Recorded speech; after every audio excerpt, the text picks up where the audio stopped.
Good evening. I'm Charles Overby, hear Chairman of the Overby Center for Southern Journalism and Politics. I'm delighted to welcome you here tonight for another one of our fall programs. This continues our series this fall of recognizing, celebrating the lives and accomplishments of important people who happen to have also gone to Ole Miss. We started out with a terrific program involving Don Cole, who's here tonight with his usual camera, and Larry Martindale, and then we had Curtis Wilkie, and now we have reflections on the lives of William and Elise Winter. And the panelists themselves are outstanding people. David's going to introduce them in a minute. Our next program is going to be November 18th, and it's going to be about religion, politics, and COVID. So that should be interesting. We have people in Zoom land joining us, and we can hear them, I think. And I think Sarah's going to cut them off.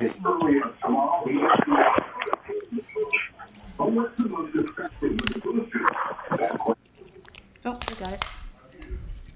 Okay. If you are in Zoom land, we've muted you, but if somehow we didn't, I suggest that you mute yourself. I'm going to introduce the moderator and get out of the way. I generally like to moderate these programs, but David Cruz has a special insight into the Winters that I wanted to give way to him so he could be the moderator. And I could go on and may go on and on about David, but I thought that I'd best not do that. You wouldn't hear any of the rest of the distinguished panelists. So I have written down here what I want to say about David. I don't normally write stuff down. I just go from the heart and the hip. So I wrote this about David, so you already know him, but I want you to know how special and distinguished he is. Does the moderator get to cut you off? Because I think at this stage we need to go to the panel. I'm not saying I lost control because I never had control. David, as most of you know, is the clerk of the court for the U.S. District Court in the Northern District of Mississippi. And that simply means that he's really the chief operating officer of the federal courts in North Mississippi. He's a former United States Marshal. I can tell you some stories about that, but I won't. In 1982, it's when I really got to know David. He worked as William Winter's press secretary, and I was editor of the Clarion Ledger, and he and I had some collaborative times together, which may come up tonight, as Governor Winter and Elise Winter tried to get education reform passed in Mississippi.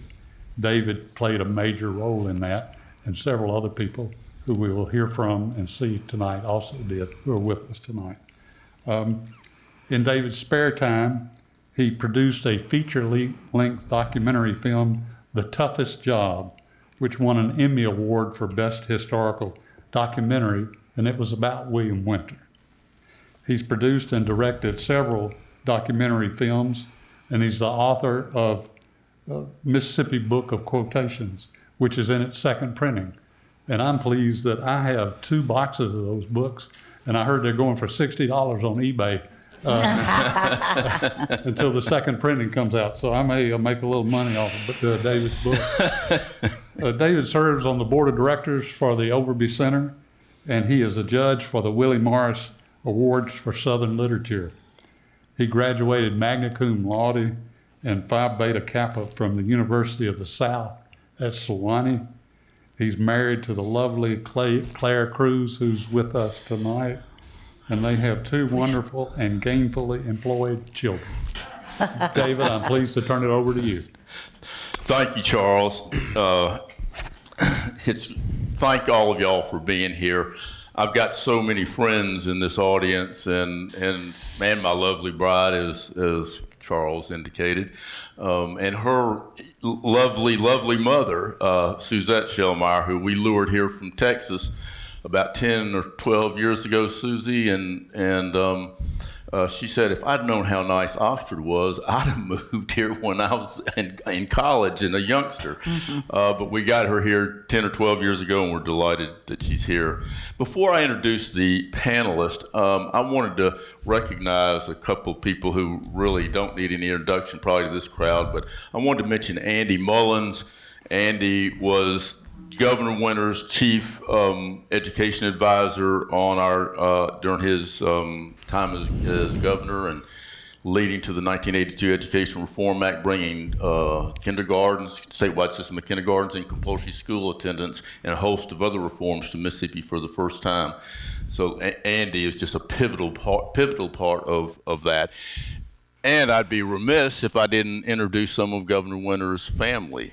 Lily Gillespie, his daughter. Lily, stand up for us, please.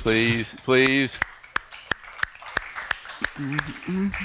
Among other things, it tells you what a humble family this is, because she won't even stand up. Governor Winter was always humble, and so was Mrs. Winter. And Caroline, Lily's daughter, and Grace, another daughter. So thank y'all for being here.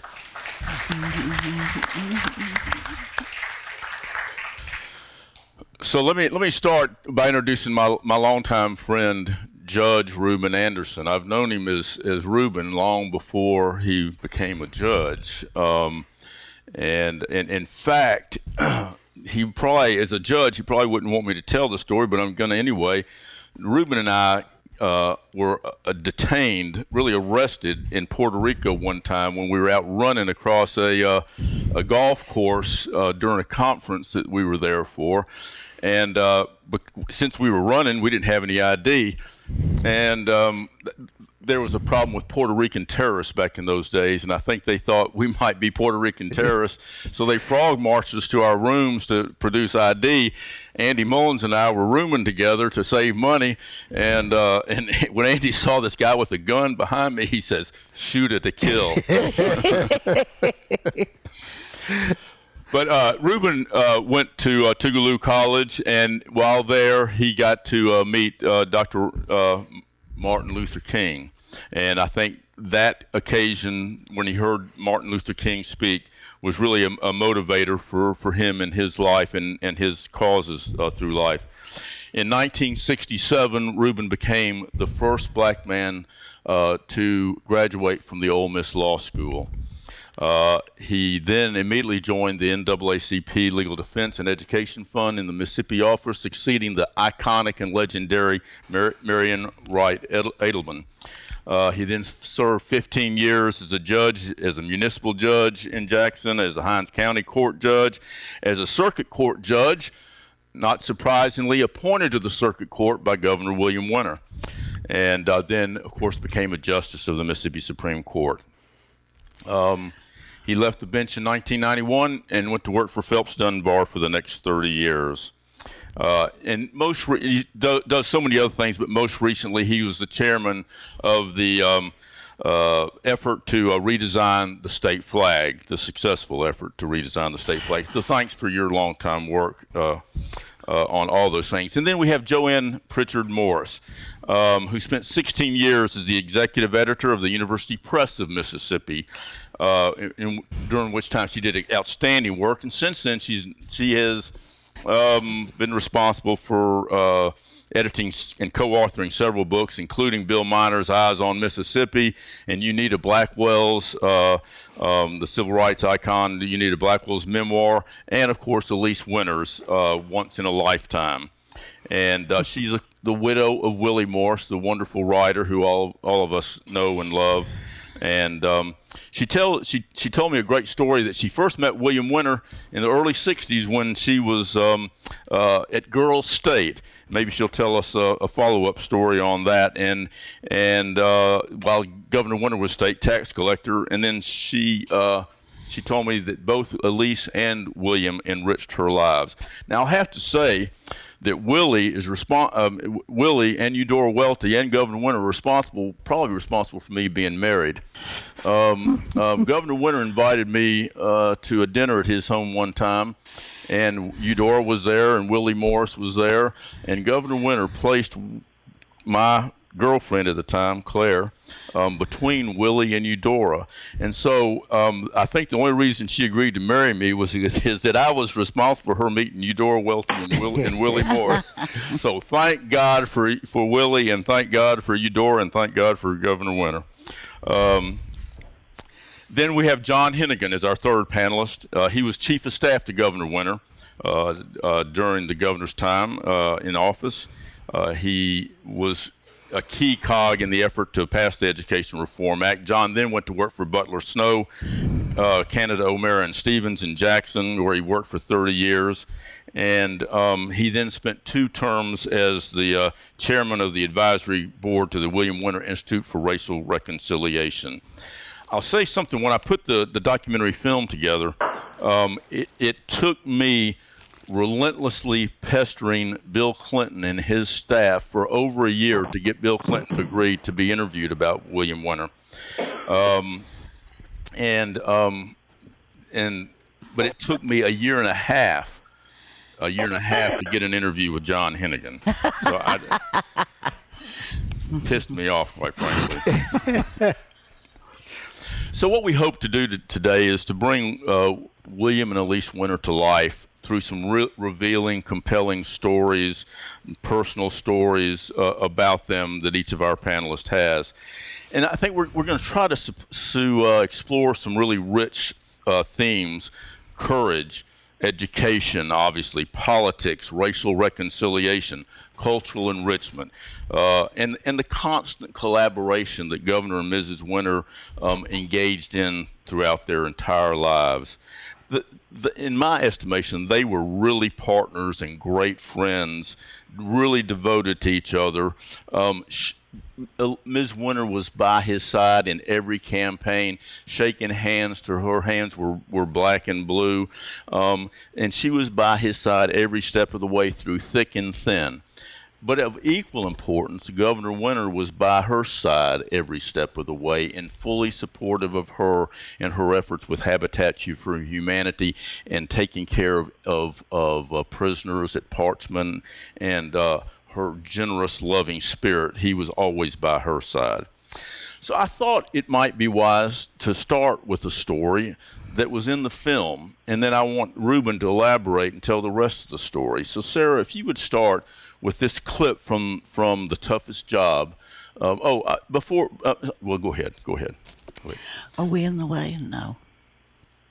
There were 2 white gentlemen, elderly gentlemen, discussing politics, and they were talking about what a great guy Jimmy Swan was and how great Ross Barnett was. And one of the gentlemen asked the other gentleman, and the gentleman responded, he said, "Well, he's a liberal." And the guy said, "Well, what is a liberal?" And the guy responded, "He's a in lover." And he said, "Oh, is that right?" And when I heard that, I kind of said, "Well, that's my man." So, Reuben, tell us the rest of that story. I'll do that, but first of all, let me thank you for putting this program together, and for me to look out and see so many people that I've seen for so many years who've meant so much to the state of Mississippi.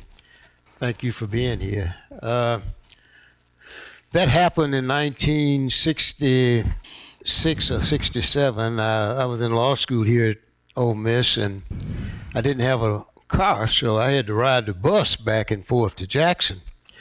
And being here at Ole Miss, I think at the time there were 5 black students on campus. And so I wasn't going to sit in the back of the bus, so I always sit up front.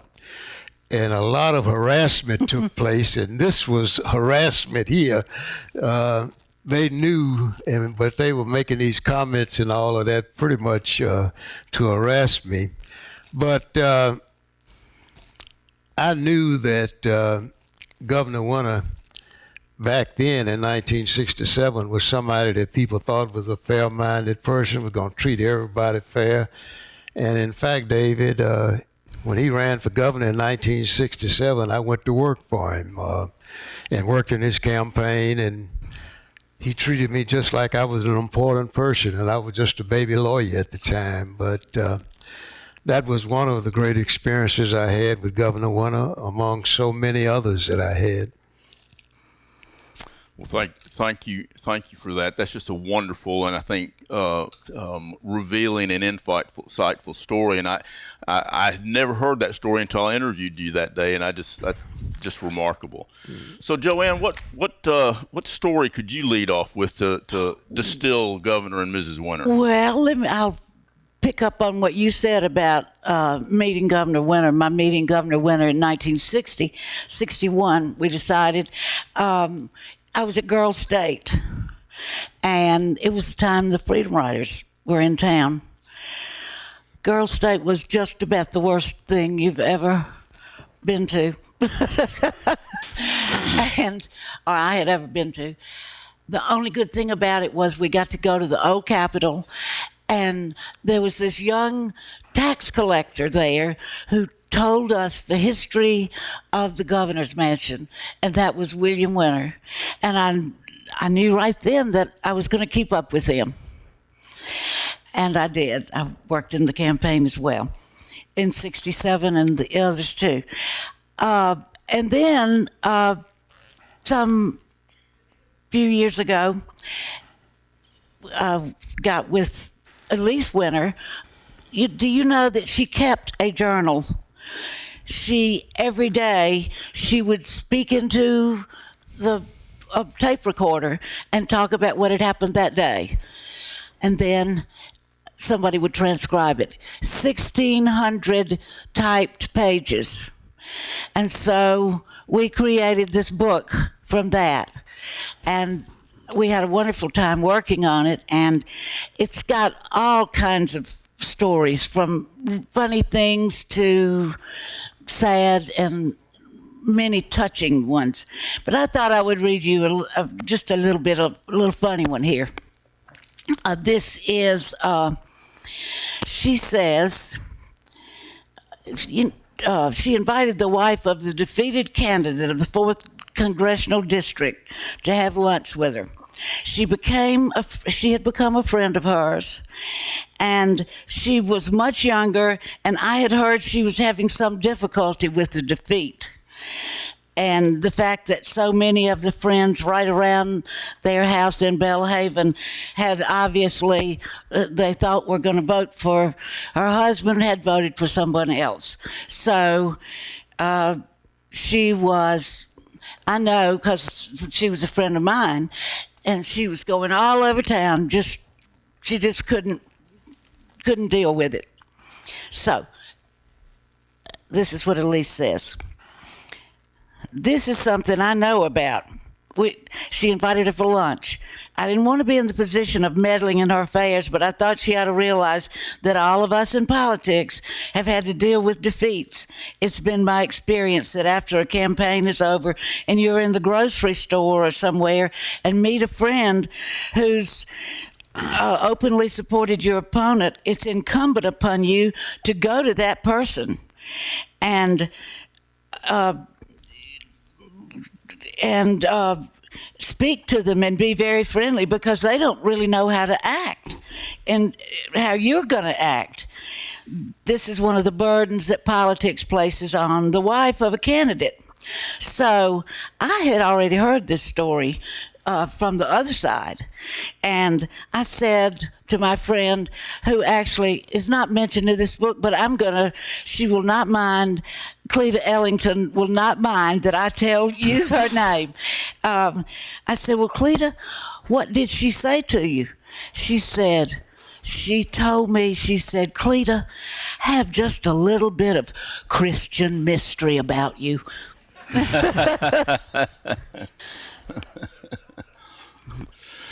And so, let's see, where shall we go from there? Well, I thought we might ask John Hennigan to share a story that reveals something about the governor and or Mrs. Winter. Okay, I wanted to. This happened in 2001, and I have to say, in a lot of ways, I came to know the governor and Ms. Winter in some ways better after the administration was over. And after 1985 in particular, he and I would meet about 2 or 3 or 4 times a year and discuss different books about history. And we were going through the period where we were hitting the 200th anniversary of the Constitutional Convention and the Federalist Papers. And there was a period in 2001 where he had to go into the hospital for 2 or 3 days. And I went to see him every morning. And the first 2 mornings, I brought him a newspaper. And then the third morning, I knew he was going to be housebound for about the next couple of weeks. And I brought him a book. And I knew there was no point in bringing the governor a book about history because he probably already had it and had probably already read it. So I brought him a book, 101 Famous Poems.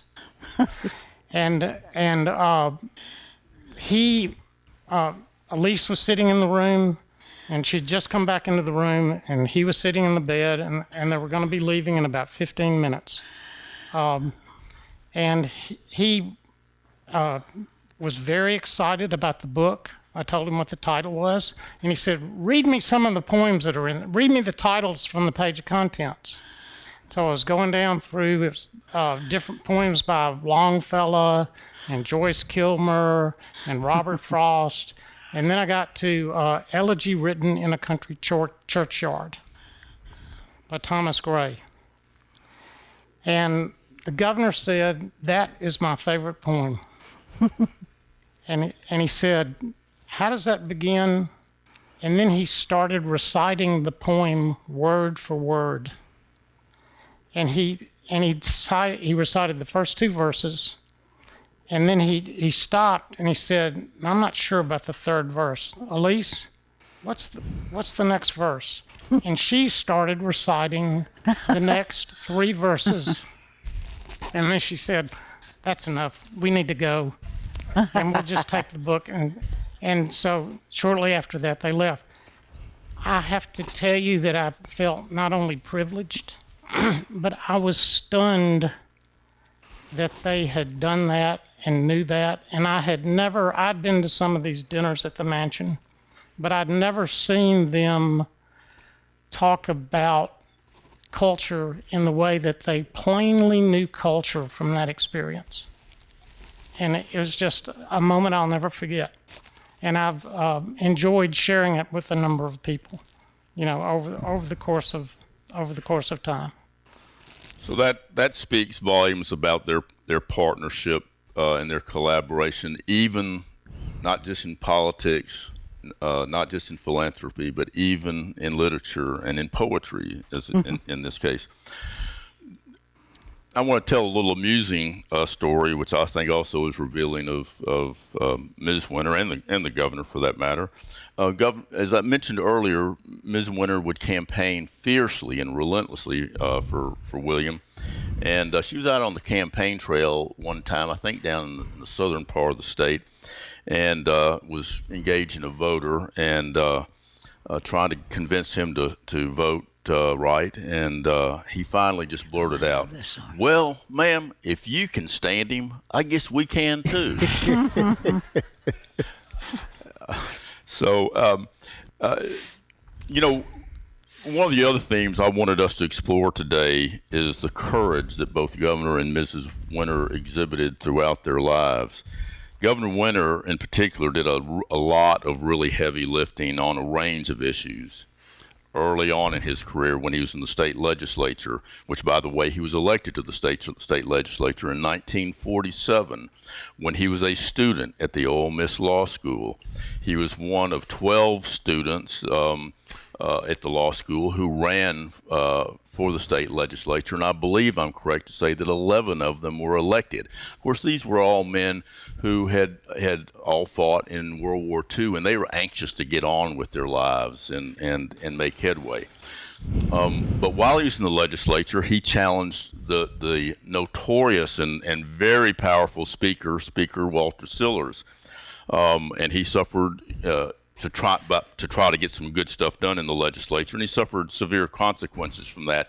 He then opposed the white citizens councils back in the 50s and early 60s when it was desperately tough to do that. His life was threatened by the Ku Klux Klan multiple times during the 1967 campaign, and I was blessed to be able to uncover, with Governor Winter's help, an audio tape of one of those death threats against his life. It's the only one that we know is still in existence today, but there were multiple death threats. And yet he continued to campaign and was not intimidated. He also worked to eliminate the state tax collector's post because he thought it was just not a necessary thing. He was at that time when he was state tax collector, he was the second highest paid politician in America, but only behind President John F. Kennedy. And yet he got the post abolished as a good government measure. Governor Winter was the man who suggested to President Clinton to form the Commission on Race. And then, of course, that led to the William Winter Institute for Racial Reconciliation, and he was stalwart in his efforts to change the Mississippi flag, and he was pilloried for that by a lot of elements in our state. So he exhibited and strong, stalwart, forthright leadership and courage throughout his career. So Sarah, if we could play the clip that really gets into the heart of his courage. There were two white gentlemen, elderly gentlemen. Could we bring the lights down just a tad while this is up? It was tough to be a moderate back in the 1960s, and that's why his life was threatened by the Ku Klux Klan. Where is Mr. Winters? Can he be reached? I think he's at college right there at this point. Your man's in extreme danger. What's happened? There was a meeting today, and your man he's been marked. And I don't know what you can do. You're going to have to try to reach him somehow, some way, and get somebody with him, and they're going to have to stay with him. All right. It's fanatical. He's not going to serve. That's I'll put it to you bluntly. Where was the meeting held? I can't get that close. If I gave you any more information as to where the meeting was held and who was in it, my life wouldn't be worth a bit more than William Winter. I can remember being in his locker room at this high school thing down the coast, and he had a very specific death threat, and these guys didn't want him to go, and he refused not to go out. It was very courageous. Many of the leaders in the Citizens Council and in the Ku Klux Klan set out to see that I was not elected. So, Reuben, I was wondering if you and John might comment on that, on the courage you've seen Governor Winter exhibit through the years and the courage that you've exhibited through the years, Reuben. I'll hold up this our new flag, and I can assure you of one thing: we wouldn't have a new flag if it wasn't for William Winter. William started this effort to get the flag taken down really back in the 80s. He knew and understood the damage that this flag did to our economy, and that no company would locate in Mississippi as long as it had that flag.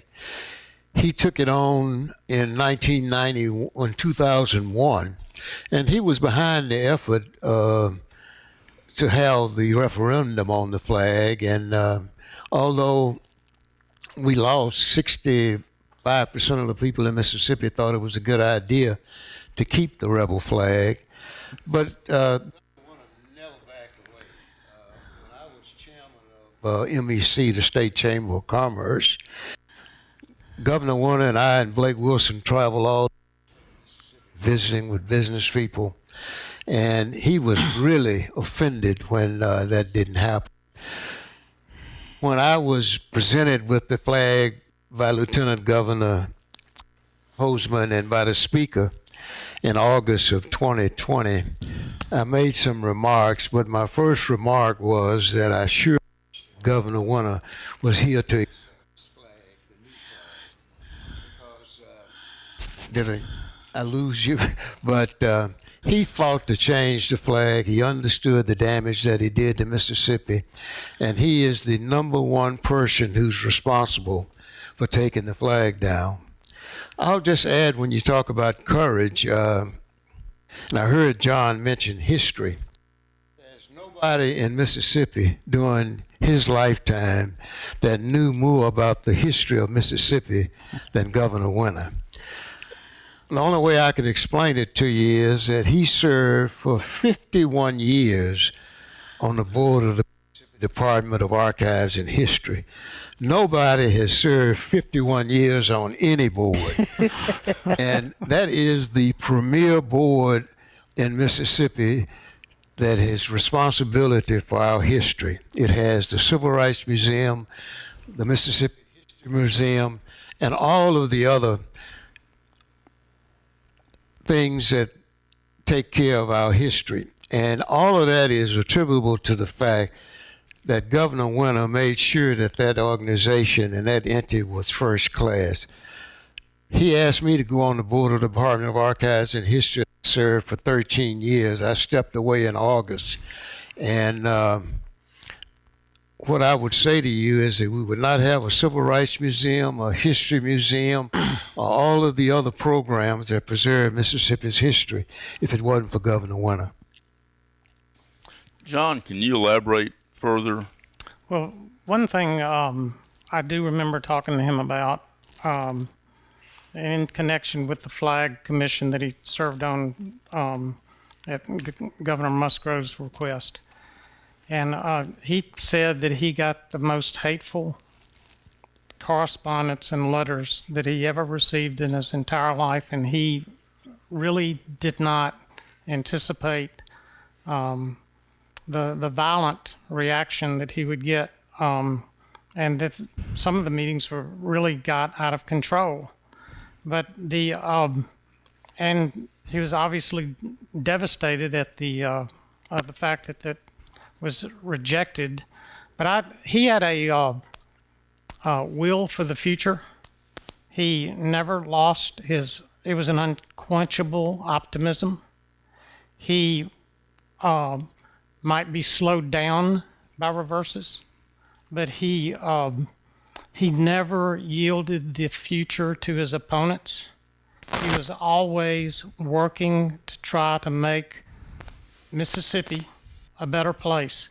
And one trip when we were coming up here to see Chancellor Jones about the Institute for Racial Reconciliation, the entire trip, well, I was driving, and the entire trip, Governor Winter was on the phone with the Speaker of the House, or with John Horn, or, and I think I remember this correctly, Governor Barber, and he would, the entire time, and it was all about the adoption of the two museums, the Museum for, the Mississippi Museum of History, and the Civil Rights Museum.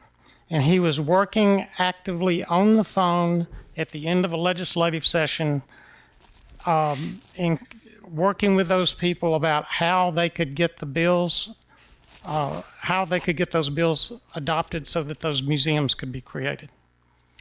So, John, back up in history and tell us about the dynamics of the race that Governor Winter made against Speaker Sillars, and what a tough, courageous act that was to engage in when you're a young legislator. Well, I'd like to back up a little bit, even before that. And the governor was always, his entire life, he was swimming up against the stream. He was swimming against the stream. When he actually ran for the House in 47, his father had advised him not to run. He could not run for the Senate because he wasn't old enough, and he was gonna run against an incumbent, and his father said, "You'll never win this race." And he not only won the race, but he won it by a 3-1 vote. His father then wrote Speaker Sillars, and he said, "My son is a good writer and he's a hard worker." And the Speaker, he was Speaker of the House at the time, and he appointed Winter to the Ways and Means Committee, which was a prime appointment that everybody wanted, and he appointed Winter to that. And he also put him on the Agricultural Committee, and he put him on a number of other committees.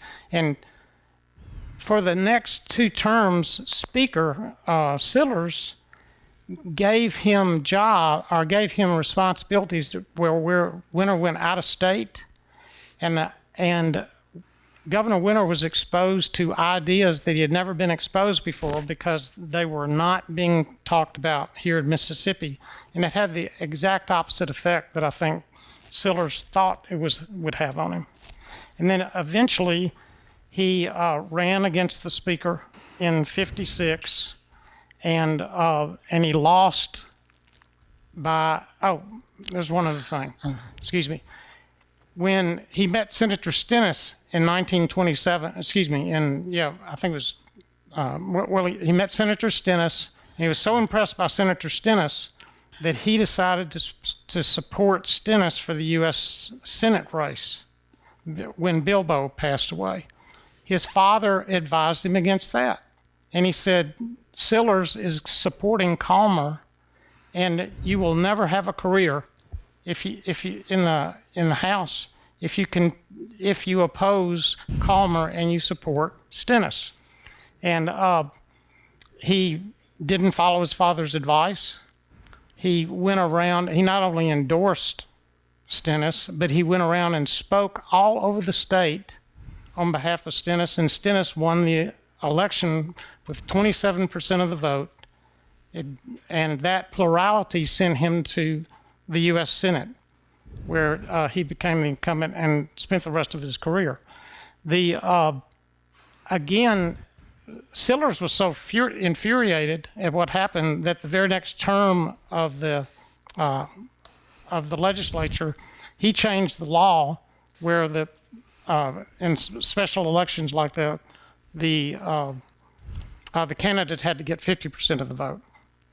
So then he finally, in '56, a number of his colleagues told him that he should run against Sillars for Speaker of the House, which he did. He thought he had the backing of Governor Coleman, but he didn't, and that backing never came through. Governor Sillars actually went to Coleman and struck a deal with Coleman about different changes to the Constitution that Governor Coleman wanted to have made, and Governor Winter lost that race by 90 to 40 vote.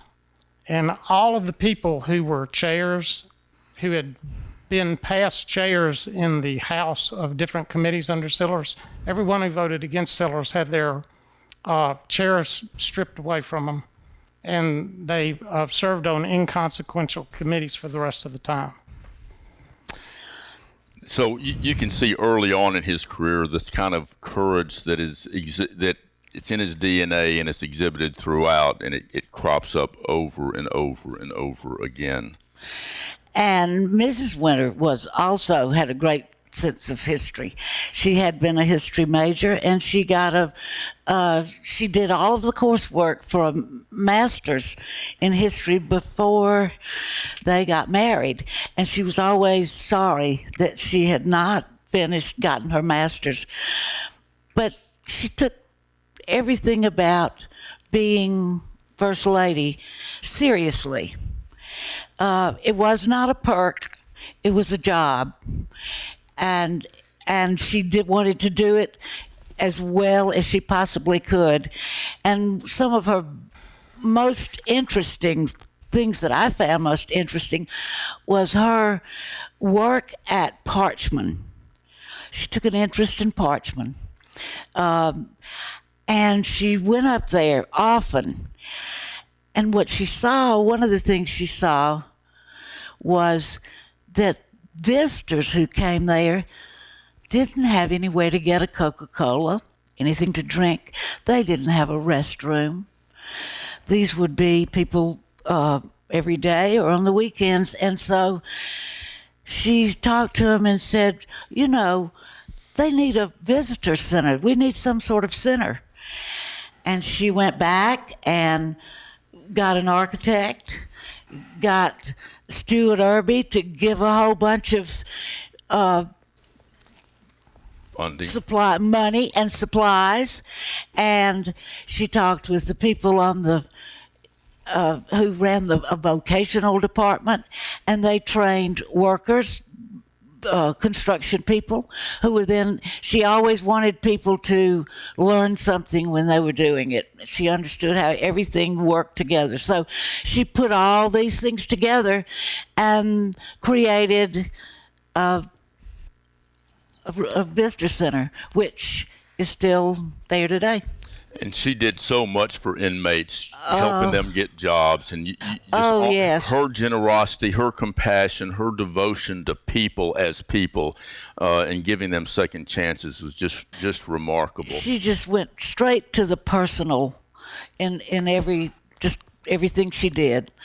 So taking this one step further, again with the collaboration of the two of them, Sarah, let's play the next clip, which is about their efforts in the arena of cultural enrichment, and also there's a racial reconciliation element to this. So watch this clip. I don't know if there's a way to get the lights down a little bit, but that'd be nice. Held in that historic old Capitol. And I'll never forget, it was the first time I ever heard Leontine Price in person. What's significant about that is that when Leontine Price made her debut at the Metropolitan Opera, the state of Mississippi would not allow the broadcast to be aired in Mississippi. And then William Winter gets to be governor, and he invites Leontine Price to the governor's mansion to sing. And then she spends the night in the Billboard room. And of course, the next day, after she spent the night in the Bilbo room, Governor Winter renamed it the Leontine Price Room. To subsequently rename the Bilbo room in the governor's mansion of the state of Mississippi for Leontine Price. It warms my heart even now. It's kind of a Mississippi version of Camelot down here. Governor Winter and Ms. Winter would put together these dinners at the mansion. When we decided to start the mansion program, William knew exactly who he wanted to have. A featured guest like Eudora Welty, like Leontine Price, like Walker Percy, like Shelby Foote. I received an invitation from Governor Winter to visit him at the State House. He took my hand and he said, "This house belongs to the state, and don't forget, it belongs to you because you are a part of Mississippi." I thought that extraordinary. Even people who didn't vote for him were proud when they'd see that all these people would come to the governor's mansion and that he lifted them up as Mississippians. Reuben, you have any thoughts on what Murley had to say there and what Vernon had to say? I would say that Governor Winter had a very close relationship with Murley Evers. In fact, the reason why the Civil Rights Museums exist is because Governor Winter convinced Murley Evers that their papers should be in Mississippi and not in California. And Murley agreed to that. And it took William Winter to convince her of that. The concept and idea of a Civil Rights Museum started at Tougaloo College back in the 90s. Tougaloo had come in possession of a lot of artifacts, and they didn't have anywhere to put them. And Governor Winter, being chairman of the Department of Archives and History, made sure that all of those artifacts went to the Department of Archives and History. And he knew that if he got Murley's papers, the Civil Rights Museum was on its way. The relationship that he had with so many people, the strangest thing about Governor Winter was that even people that didn't like him or said negative things about him, what he ended up doing was, that's all he did. He just looked the other way. He never did say anything.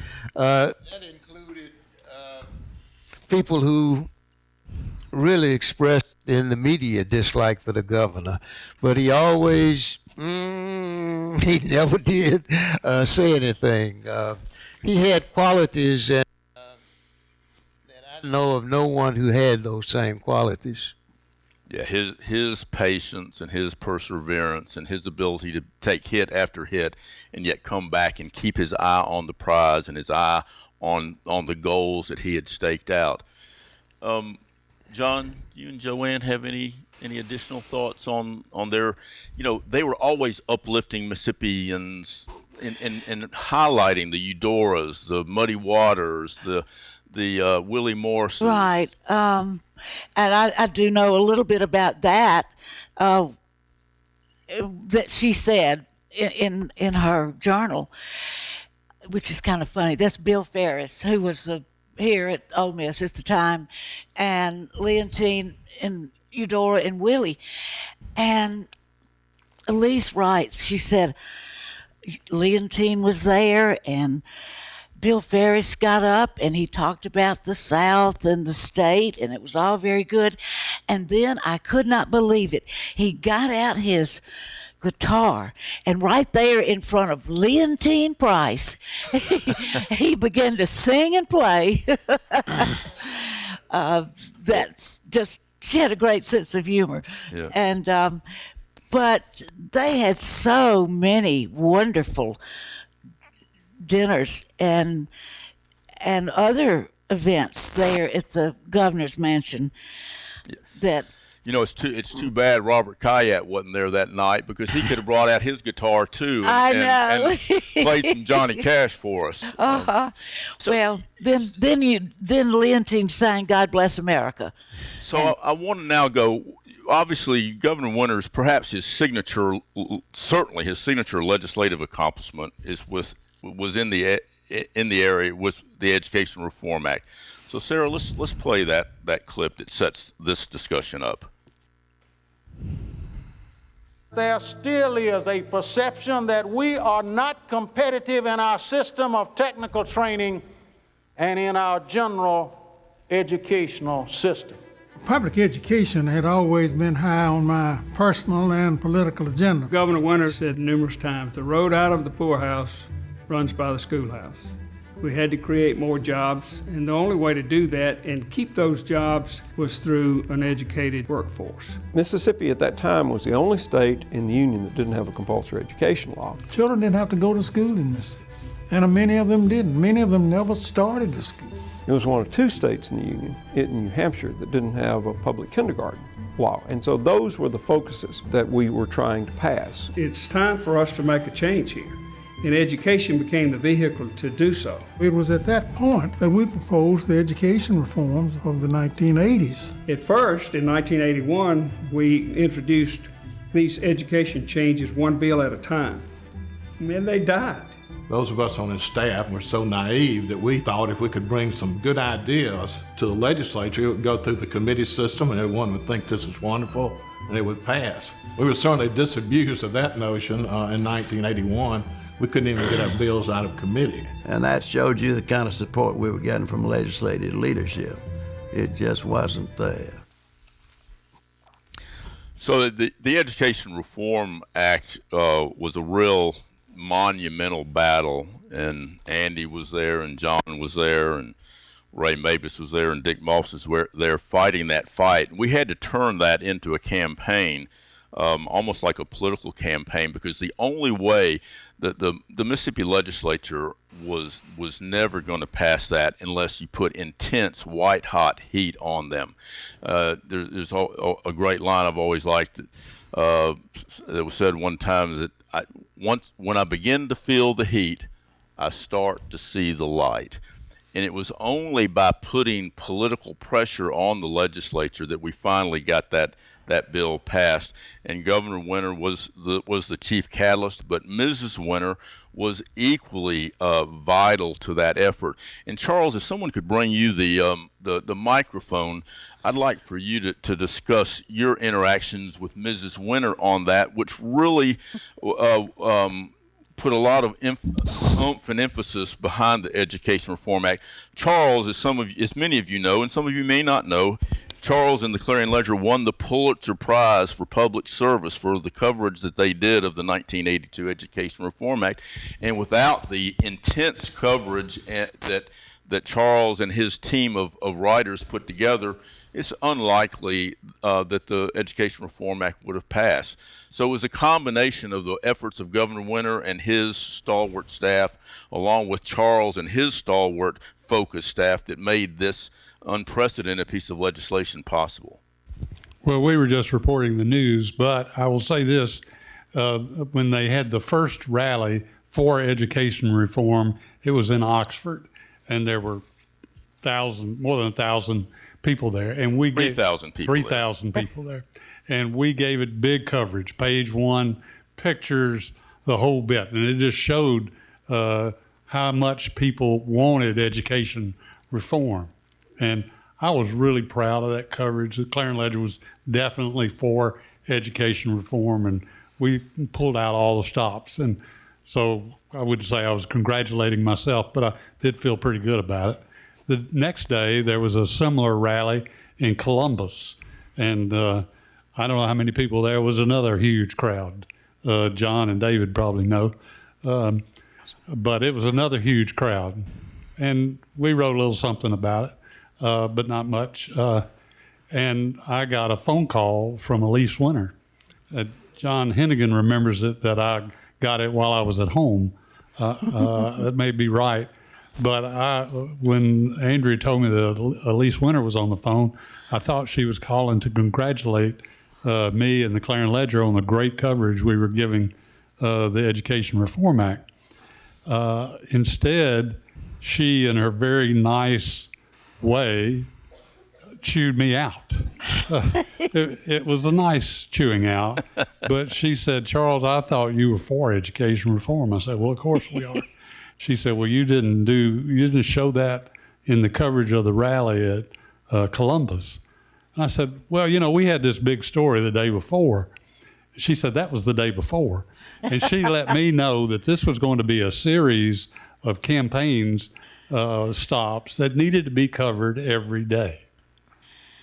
And so I thought about what she said, and if it had been anybody else calling me, telling me how to run the Clarion Ledger, maybe I wouldn't have had such a charitable view. But the way she told it to me and explained it to me, I decided she was right.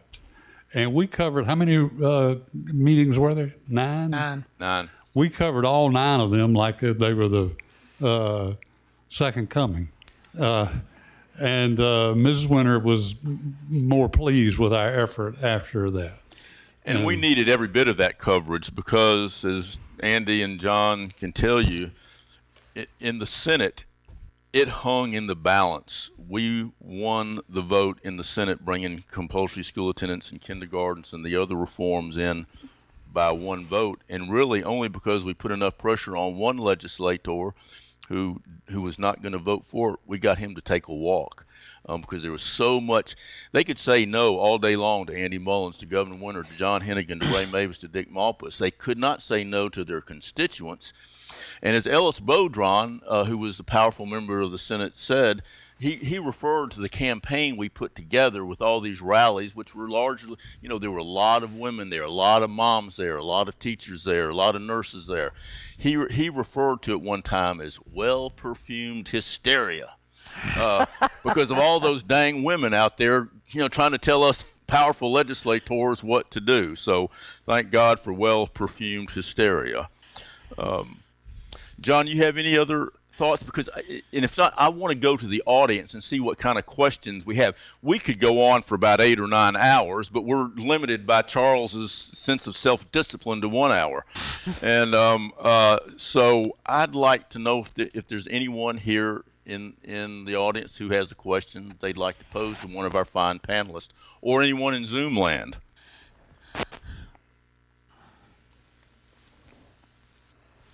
I know Clay Barksdale has a question.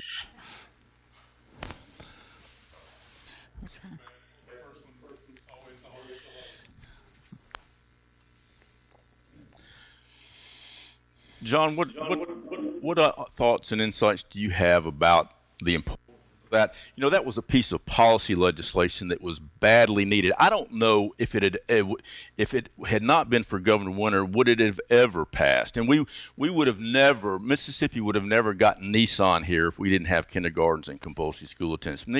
We would have never gotten Toyota plant here. So many of the economic development initiatives that we got hinged on having a much stronger system of education, and Governor Winter was responsible for that. And so the consequences of policies like that and taking the initiative, and keep in mind, it took us 3 times to get that passed. And it was only because of the pressure and revealing of that pressure was one legislator who said after the bill passed, he said, "That is the last damn time I'm voting for a bill I'm against."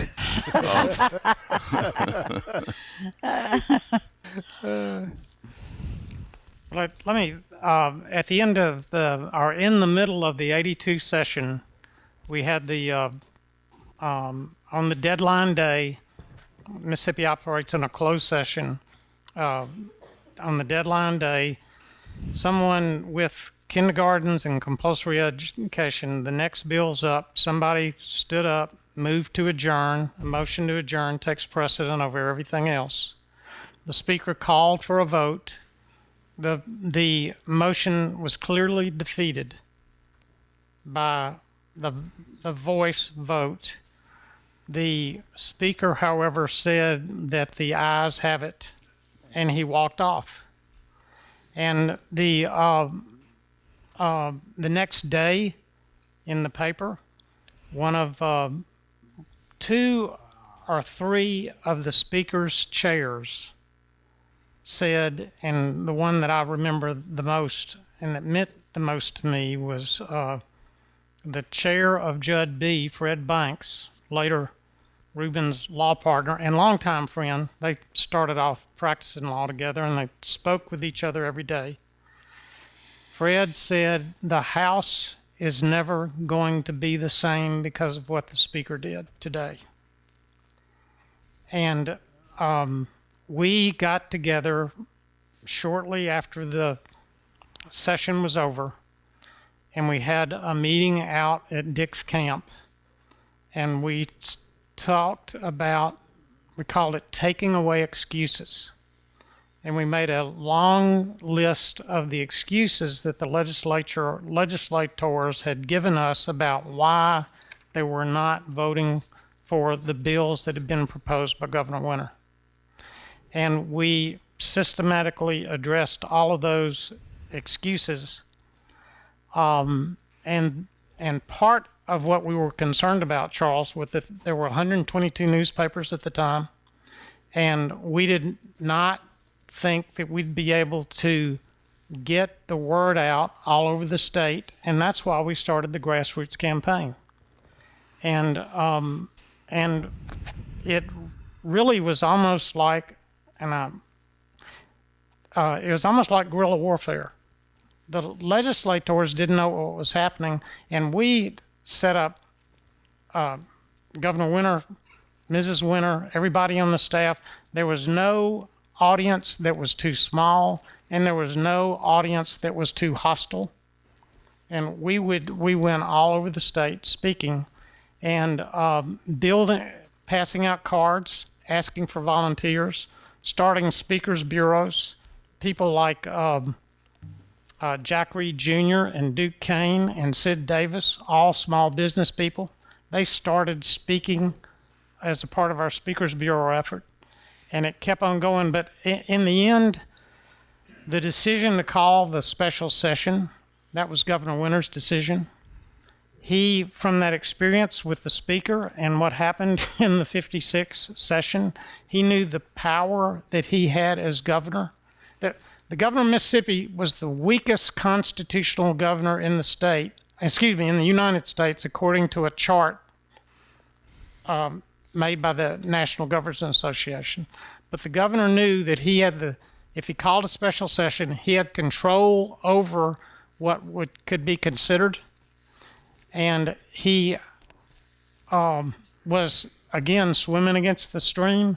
Numerous people told him not to call a special session.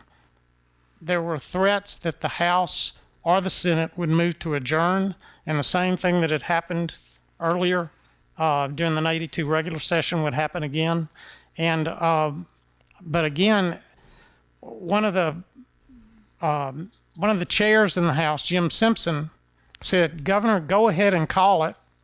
The worst thing that can happen is that they go home, but what you're going to do by calling it, if they do go home, you're going to ruin every legislator's Christmas." Because they know that the people of this state want them to be on record about where they stand about your programs. And he ultimately did call it, and it came to be what was called the Mississippi Miracle, or the Christmas Miracle. And Charles Rowan wrote a column that said that it was the most important national security, economic development, civil rights legislation of the decade. And I think that is true. You know, our hour is up, and as I said, we could go on for hours more, but we need to bring it to a close.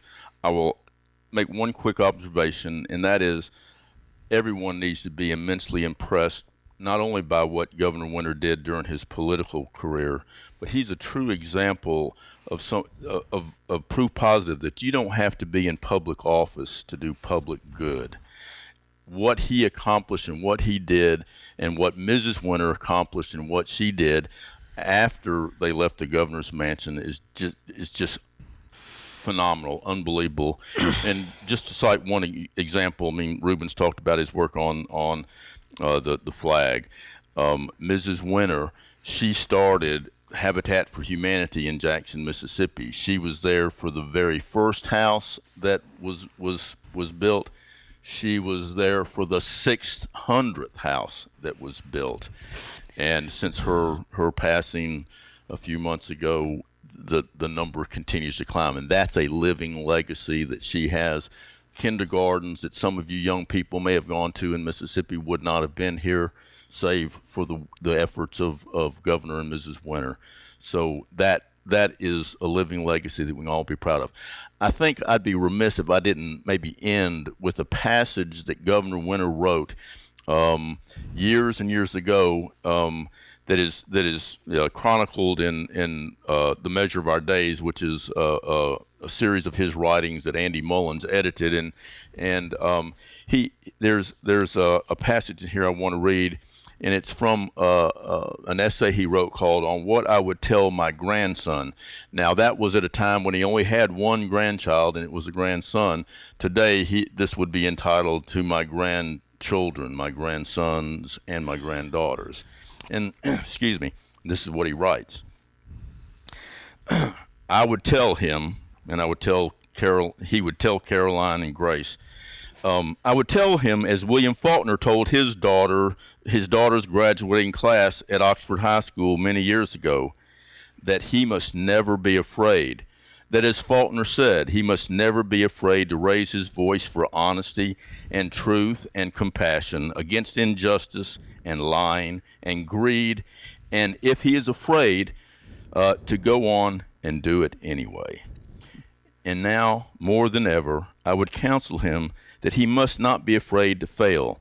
I would try to impress on him that he must be willing to take chances and defy risks, and that he must stretch himself at times to limits that may exceed his grasp, but that in stretching he will add to his strength and resiliency. I would tell him to be himself and be willing to follow his instincts, to sail against the wind, and to set a course uninfluenced by the easy standards and conventions of society. I think that's a good way, because Governor Winter and Mrs. Winter would want us focused on the future, would want us focused on the young people, and I think that's a good way to conclude this conversation. So thank you, John, thank you, JoAnne, thank you, Reuben, and thank you, Charles, for bringing us bringing us and having this forum for this kind of discussion. Let me conclude by noting that the Overby Center will host a reception immediately following up in the lobby, and everyone's welcome to the food and the drink that the Overby Center is providing, and a chance for you to visit with Reuben and JoAnne and John. Thanks everybody for being here.